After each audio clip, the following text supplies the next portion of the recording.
day I graduated college in 2005, I decided to start a rental company. It took a few years until it became successful enough to be my full-time job, but now it's all I do. My hope is to help you by sharing my knowledge. Okay, so finally, outdoor dance floor time. These are 4x4 panels with male and female edges. We put the male edges facing out in both directions so that we can then slide male into female. And then we just use the tool to lock them together. Now, the tool is always on the truck, so we never forget it. It's just attached to the truck, and we always have it. Same with the rubber mallet. We use the rubber mallet to bang them in sometimes because they don't always want to line up. They need a little bit of adjusting, and we don't want to damage it, so we have the rubber mallet. Now, the corner pieces are a little harder. You got to wiggle and shake a little. And then when we put a piece down, we always put it down on top of the dance floor and slide it back so that the grass does not get up between the two. And here you see us using the mallet just to align it a little, and then it locks right in.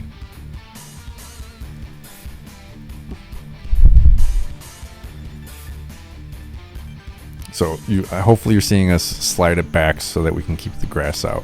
If we do get grass in there, all you gotta do is take your feet over it and kind of like rub your feet and kick it, like you're trying to get rid of a scuff mark on a floor, and it just gets the grass out.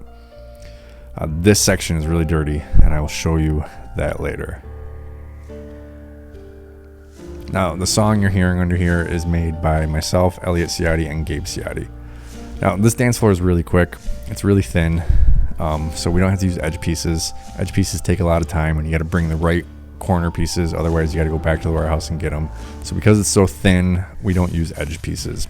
If I had a thicker dance floor, I would definitely use edge pieces.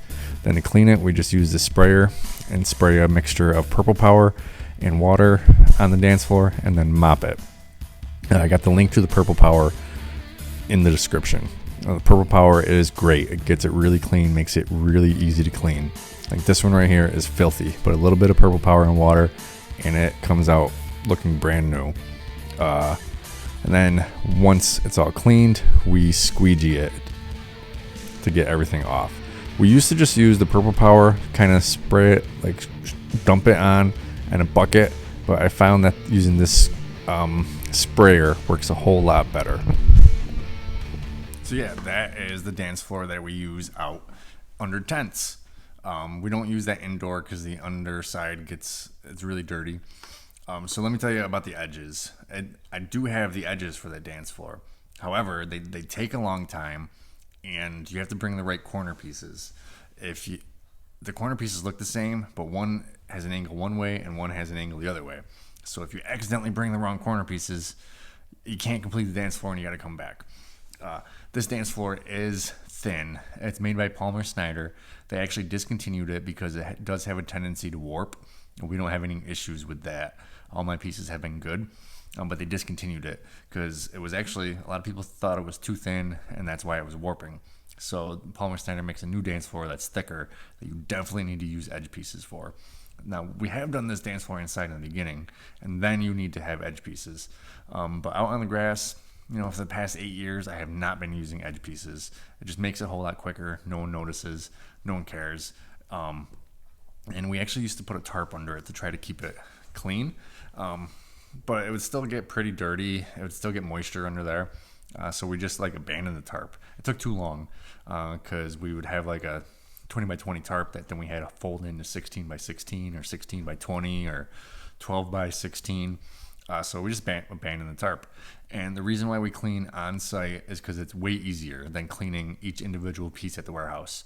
You just set up the dance floor and then clean it like a regular floor. Now, the thing to be careful on with cleaning it is not to use too much water, because if you use too much water and it starts to dry, if it's a hot day out, you'll see the corners kind of come up on the laminate on the dance floor. So you just use a little bit of water and then squeegee it off. If you got any questions about the dance floor, leave them in the comments, and I will make another video explaining more. This video was kind of quick, but it's an easy dance floor. It's kind of unwieldy. It's carrying 20 pieces across the yard on a dolly takes 2 people, one to push, one to pull. You get the person pulling gets a calf work, back of your leg workout, and the person pushing gets a calf workout. It's crazy. But in general, it's pretty quick and easy to clean. And mine, Palmer Snyder, being so thin, I don't have to waste time with the edges. But my future dance floors, I'm going to buy this one brand called Sico, S-I-C-O. It's thicker, and I will need to use the edge pieces at that point. Anyways, thanks for watching.